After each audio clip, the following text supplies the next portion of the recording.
All right, guys, as of the recording of this video, it is October 8th, 2014, and we are sitting on the cusp of Hurricane Milton bearing down upon us here in Central Florida. And I'm making this video because there's a number of my viewers who know I live in Central Florida. If you're curious at all exactly where, go look up Lakeland, and you'll see that the cone of uncertainty is headed straight in our direction, course going through Tampa first. And many of you, I'm sure, have heard that just recently, within the past couple weeks, Hurricane Helene went through Florida further north of us, but left a lot of devastation, like down Anna Maria Island, St. Petersburg Beach, Tampa, and the pictures that have come forth out of that are just incredible. The white sand that is being shoved to one side or the other looks like snowdrifts. Debris is everywhere. I heard the state is paying out for people who want to get their pickup trucks or any kind of trucks they have and haul debris off, and sounds like kind of a lucrative deal. I am not in that position to be able to do that. I work for a local utilities company, which is another reason why I'm making this video, because I have a perspective on this that a lot of people would not bring to this. So I hope it speaks to you in some way and gives some kind of understanding and allows you to see maybe some of what we see. And I'm hoping that moving forward that I can provide some kind of an update as to what's going on down here or what we've experienced through pictures and through video. I don't know how I can actually facilitate that. I want to make sure that I'm not exploiting anybody. I just want to make sure I'm not in somebody's way. If I do that, I will not do that. So I don't know how much I'll be able to capture through video or through pictures about what's gone on down here, but I'll do my best. And I've recently purchased a new Insta360 X4 camera, which I had an X3, but that will allow me to capture everything around me in every direction with better resolution than I had with the X3. And in addition to that, it has better resolution also when you do the 360 option for the viewer himself, where they can choose where to point the camera.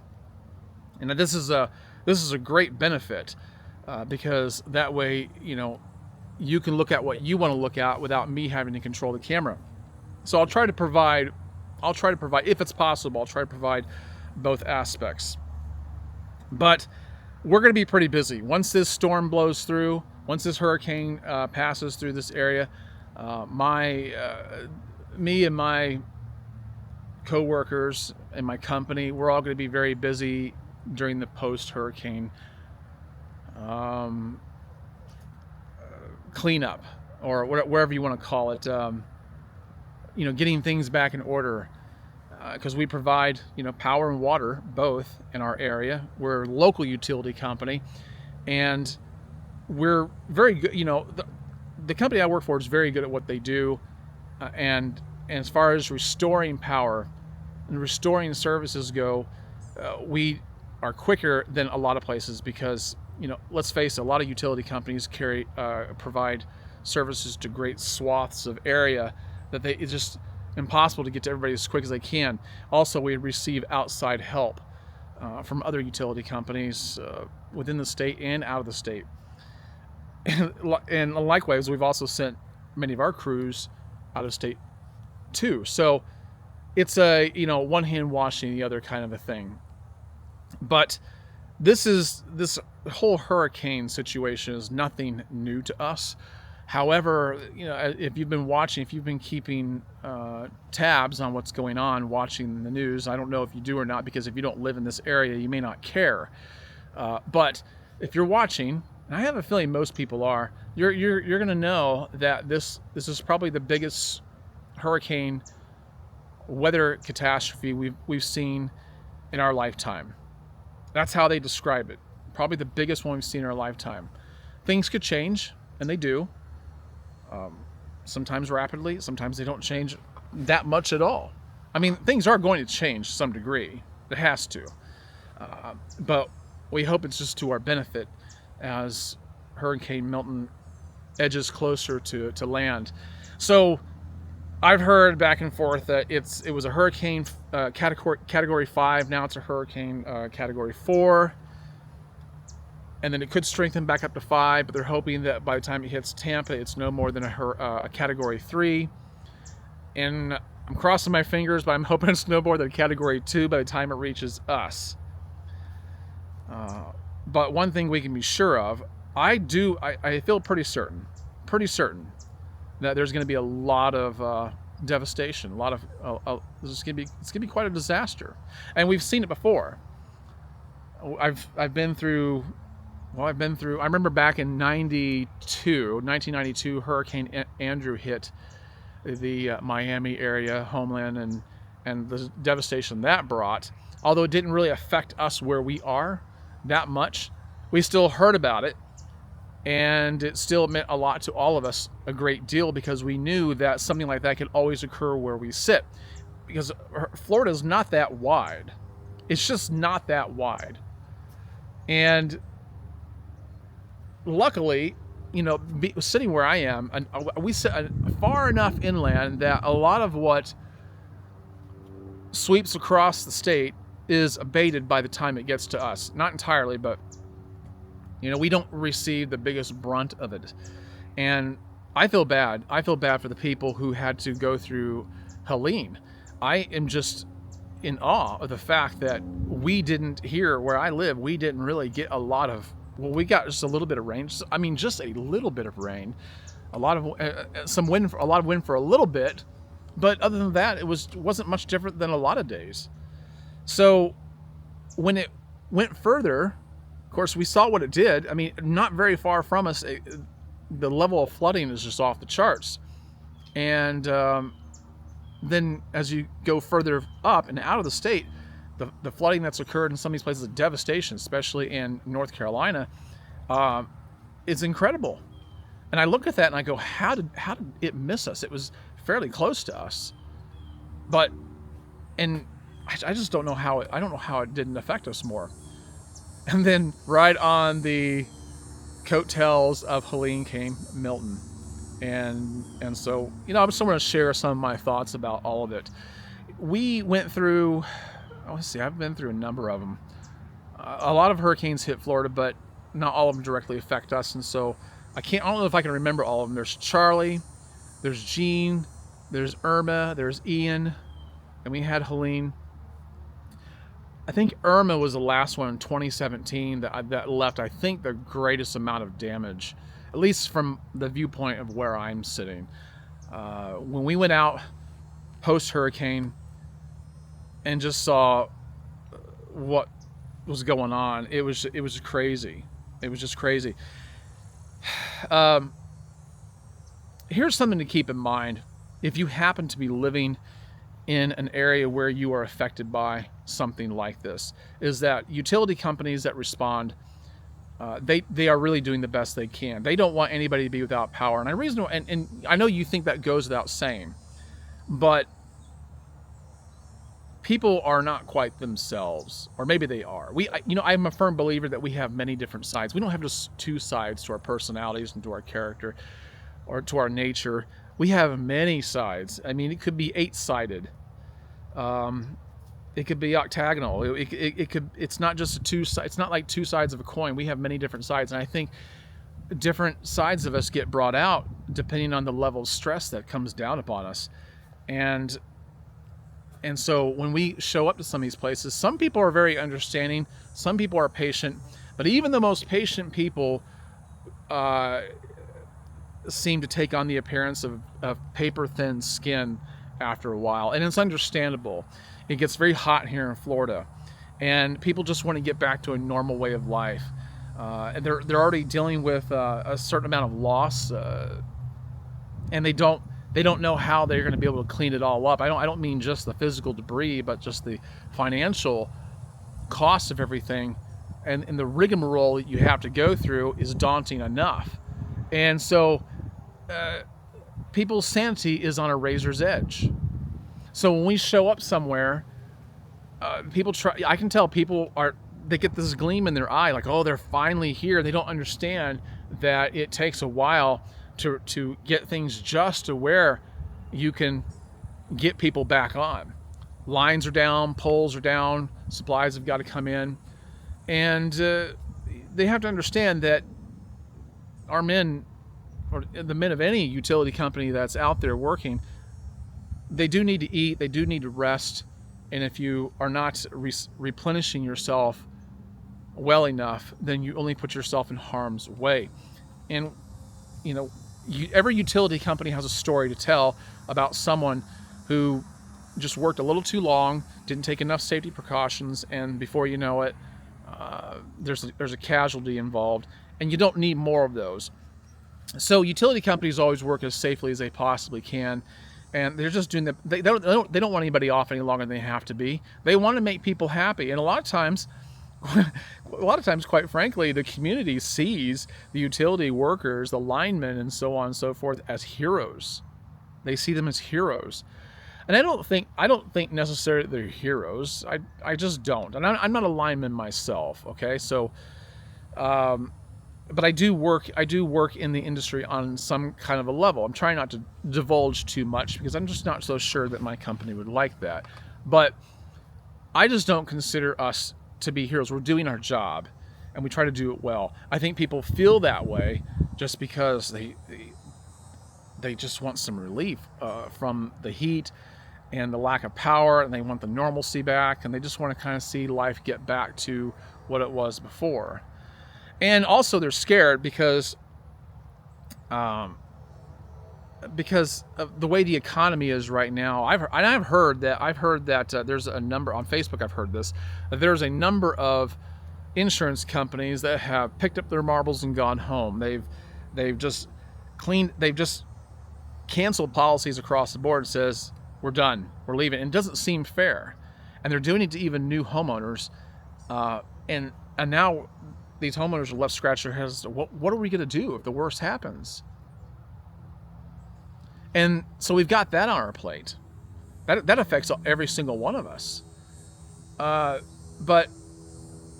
one of the things that we see as utility workers when we go out into the field after this is over with is something akin to The Walking Dead or any kind of zombie movie you've ever seen. In fact, we kind of nickname people that come out of their doors zombies, and that's not meant to make fun of people, but it kind of paints a picture of how people are when they're coming out of the woodwork. They're all clamoring to your truck or your car. When are we going to get back on? When are we going to get this back up and running? And they want it now. And I understand that. And some people are understanding that just can't be. But there's a level of desperation. And some of that can be understood when you look at areas that people live in. There might be a threat involved if they don't feel like we're getting things up and running fast enough. People might get taken advantage of in different ways, and they don't want to. They are used to going to the store on a daily basis and replenishing their victuals, and they can't do that now. People don't do well with change. They just don't do well with change at all, and I'm probably no exception to the rule. But I'm just saying. So, when I say these zombies come out, I'm not making fun of them. It's just that this is the state people are in, and it makes you understand how society can degrade to an apocalyptic level, and it's easy to understand what you would expect if things like this went on too long. And I'll tell you what, there's a couple people that were friends of mine on Facebook that after a while stopped being friends of mine. And I know it sounds trite, but they stopped becoming friends of mine because they would badmouth our company when we're doing the best that we can. And they just don't understand how things work. And we can't stand around and explain things all day long to you so that you can understand. We try to a little bit, but we can't do that and do our job at the same time. And so it's tough for everybody. And God forbid that they see you stop and take a break and take a drink of water or go eat lunch somewhere. God forbid. Not everybody feels that way. Some people applaud you when you walk into an establishment to get yourself something to eat. Other people are not happy about the fact that you're not on their street doing what you need to be doing. Here's the thing, guys. Listen, this is just life. You know, when you go through something like this, it makes you understand how little of anything in life that we can truly manage at all. Life is pretty stinking unmanageable. We don't get choices. Things get thrust upon us, and you just have to play the cards you're dealt with sometimes. This hurricane that's coming, I know it looks calm right here, right now, but all this in less than 36 hours is going to be off the chain. And I can do nothing about it. Nobody can do anything about it. All we can do is prepare the best way we can. And I'll tell you what, from driving around, I can see that I'm fearful for a lot of people. There's a lot of mobile home communities around here that I just don't know what they're going to do. I hope it's incredible. I've seen it. And I just hope they fare well.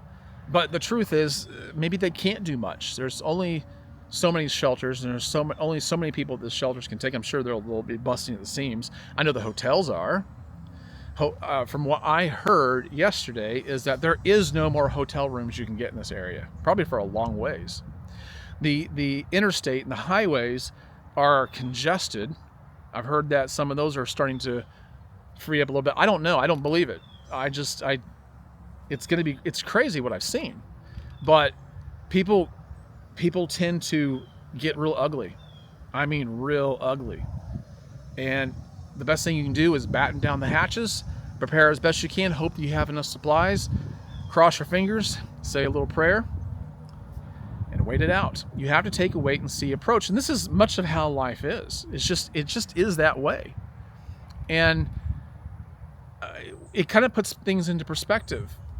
And when you get through something like this, you can look back and say, well, I survived that.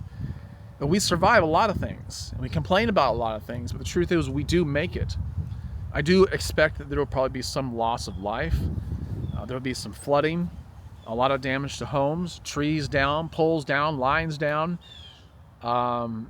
Stores won't be, a lot of stores probably won't be running for a while, although they are one of the first, believe it or not, guys, grocery stores and nursing homes, places like that are usually some of the first places that utility companies try to get up and running. They understand the level of priority in people's lives, and so that is a little note you should probably make to yourself if you're looking at something like this. But I've lived through a number of catastrophes. I remember in 1974 there was a super tornado outbreak up there in Indiana, and it went through several different states. And I lived in Monticello, Indiana, and it was almost completely blown off the map. They didn't even know if they were going to rebuild the city. But I remember that happening. I was 4 years old, and the sounds, our house was pretty much gone. We were down in the basement. I remember things flying through the window. I remember my parents being scared, and my little brother, who would have been 1 year old at the time, the pressure was so great that he lost a lot of his hearing. So yeah, it was a pretty big deal. It was something you just never ever forget. And yeah, I just wouldn't wish on anybody. But here's the thing you have to remember too. I know I'm going on and on and on, but I'm just allowing myself to freely talk about these things.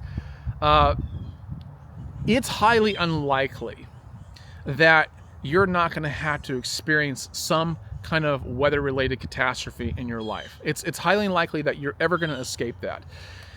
People look at what we have to go through with these hurricanes down here in Florida, and they go, man, I don't know how you can live there. I wouldn't live there if to save my life. I wouldn't live there at all.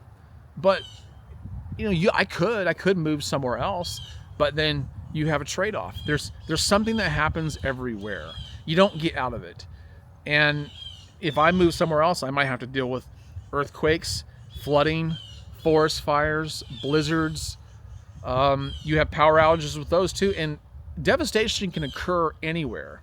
And if you think you can outthink these things, well, then you guess again, because no matter what you do, you can't escape natural disasters. Something could happen wherever you are. Now with these hurricanes, one of the things that could occur is tornado outbreaks. I have never seen a tornado happen down here in Florida the way I've experienced them up in Indiana, in Illinois, and that region of the country. I've never seen tornadoes anywhere else like I've seen them there. But they do cause damage here. It's just not. It doesn't seem as bad. And but the hurricanes that we have, the hurricane that we have coming though, Milton, could spawn some tornadoes. So even if we don't get hit with one thing, we might get hit with another. But like I said, life is pretty unmanageable, and you just have to play the cards you're dealt. And you can only go through these things so many times. Well, that bird is loud, isn't he? You can only go through these things so many times before you start to realize that all the amount of worrying in the world and all the amount of fear that you have isn't going to change a thing. Am I nervous about any of this? Somewhat, but not to a great degree. I'm not going to lie. Listen, I have some level of excitement about it also. And I was talking to my oldest brother about this earlier, and he was saying that some people try to play things like this off and say, "Oh, it's always over-reported. It's never as bad as what they think it's going to be." But it's like playing Russian roulette with the weather. It might not be as bad as what they're reporting, but they have to report the worst in many cases, or at least the truth, as well as they can, so that you're not underprepared. And we've gotten lucky quite a few times, but you can't expect that all the time. And where was I at with that? I think I might have lost my train of thought. Anyway, so I know what I was saying. I was going to get to this point about self-soothing. So when people say things like, "Oh, I don't think it'll be as bad. It's never as bad as what they say," I think that they're just trying to medicate their anguish. I think they're trying to self-soothe, and because they know it could happen, even if they don't live here, they know it could happen, and something else like that could happen to them wherever they live. It might look different, but it's a way of self-soothing. It's just a way of making ourselves feel better. And so I told my oldest brother, I have some level of excitement about all of this. I do. I have a level of excitement about it. But I think that's also a matter of self-soothing. It's a way that we try to convince ourselves that, we're going to get through this. I feel okay. I feel okay about it. So I don't really know for sure that's what it is. Because if I had my druthers, none of this would be occurring. Ever. None of this would be occurring ever. But it is happening. It is happening, and it's a big one. It's a big one. I'm just hoping that it'll change to some degree or another, which I know it has to. I just hope it doesn't do it for the worse. I don't know who you watch. I don't know if you watch the Weather Channel, if you watch CNN, if you watch Fox, or how you watch your weather. Maybe it's your local news station. But I kind of got turned on to Ryan Hall, y'all. It's a YouTube channel. If you haven't watched them, you ought to. I love the way he reports on the weather. Something about him and the way he reports it, I don't know, resonates with me a little bit better. But he was talking about how hurricanes are delicate things. He says, don't kid yourself. This is going to be catastrophic, but hurricanes are delicate, and things could change rapidly, and that's a truth of the matter. But like I said, that is how life is. While it is unmanageable and the threats of catastrophe are always on the horizon, keep a little bit of hope and reserve that things could change on a dime. The only thing that you can truly manage, and this might be hard, is the way that you respond to all of this. And I don't know if this will be the last thing I say about all of this or not, but I think one thing you have to keep in mind is if you hear something groaning, that's my chair. But one of the things I think you have to keep in mind that when you're going through something is it's important to remain strong for the people around you. And the reason why is because a lot of people are scared, and they're not trying to keep themselves in check as far as how they come across or how they look or how they appear to others. It's not even on their radar. But I hope it is on yours, because someone's watching you, and you could be a source of sereneness, comfort, and stability in the time of a storm. And if you think I'm talking about just this hurricane, think again. It is important while we're going through this to keep that in mind. But it's important in all areas of life, whenever we encounter a storm pattern that disrupts our way of living, that takes us out of the range of normalcy, that makes us wish that we could just get back to the way things were. It's important for you to remain strong for the people around you, because you might be the only rock that is within sight. You know, we oftentimes tell people to pray a prayer, pray to God and ask Him for His help, and I do believe in that. I like what Hunter S. Thompson said. He goes, pray to God, but row away from the rocks. So, while I do treat prayer as an appeal to a higher power, to God Himself, I do expect all of us to do everything we can to preserve our own well-being. God gave us the wherewithal to be able to do all that. But I think one of the things you can do, even if you find everything else unmanageable, is to stay strong. Be careful what you say. Don't over-report. And you can over-report the truth, but don't over-report things. Learn when to keep your mouth shut. Learn to sit still or stand still. And it might even help.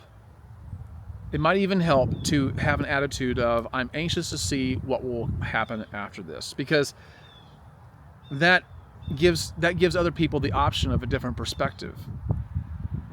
And you might say, well, Greg, that's really, really hard to do. Yeah, it's hard to do. If it was easy to do, everyone would be doing it, and no one would be having this conversation. So I hope that this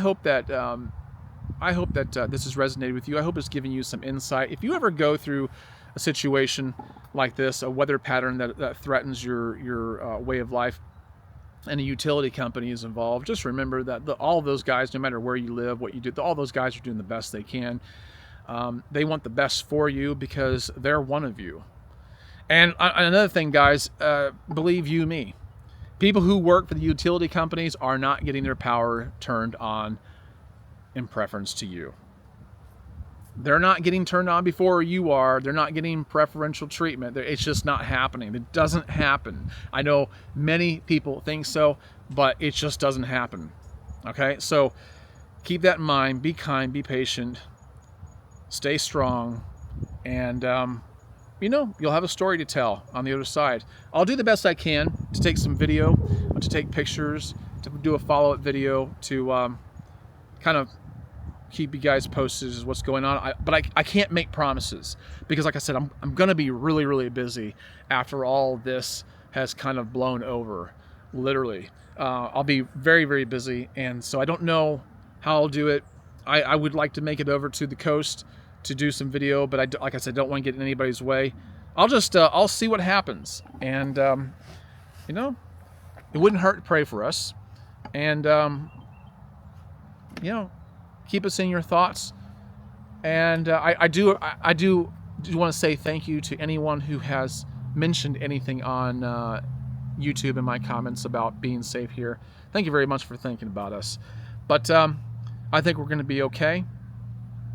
And we'll just ride it out. All right. Hopefully we can tie a lasso on it and get it under control. But that's probably not going to happen. And I'm okay with that. All right. Thanks for listening. I'll catch you guys on the next one. Stay safe.